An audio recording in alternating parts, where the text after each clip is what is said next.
Qo'y va qo'chqorlar 250 dollardan 400 dollargacha. Buqalar 1700 dollardan 2500 dollargacha. Allohu akbar, Allohu akbar, Allohu akbar, la ilaha illalloh, vallohu akbar, Allohu akbar va lillahil hamd. Aziz birodarlar, alhamdulillah Allohning fazli bilan mana bu qurbonlik hayitga ham sanoqli kunlar qoldi. Alloh subhanahu va taolo mana bu kunda bizlarni solih amallarda sobit qilsin va o'zini yo'lida qurbonlik qilishligiga o'zi tavfiq bersin. Aziz birodarlar, bir akamiz o'g'il farzandli bo'lgan ekanlar. Ismlarini Abdulaziz qo'ygan ekanlar. Aqiqa uchun qurbonlik qilish uchun mablag' chiqargan ekanlar. Alloh subhanahu va taolo ko'zlarini quvontiradigan, ota-onasini jannatga yetaklab kiradigan farzandlardan bo'lsin. Zulhijjani 10 kunligiga Alloh subhanahu va taolo nasib qildi mana bu aqiqa qilishligiga. Alloh subhanahu va taolo akamizdan qabul qilsin. Alloh subhanahu va taolo Abdulaziz ukamizni solihlardan qilsin. Ko'zlarini quvontiradigan farzand bo'lsin. Mana bu qo'yni qurbonlik go'shtlarini inshaalloh ehtiyojmandlarga tarqatamiz.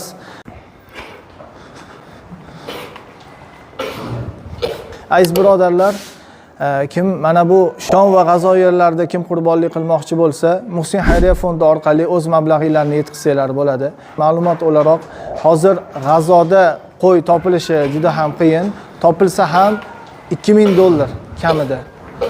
Alloh subhanahu va taolo mana bu mazlumlarga yordam bersin. Bizlarni ularga yordamchi qilsin inshaalloh.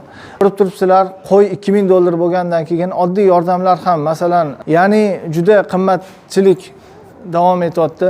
Alloh subhanahu va taolo ularga yordam bersin. Kim mana bu Shom va G'azo yerlariga yordam qilmoqchi bo'lsa, Muhsin Xayriya fondi orqali o'z yordaminglarni yetkazsanglar bo'ladi. Yaxshilik karvonimiz alhamdulillah davom etyapti.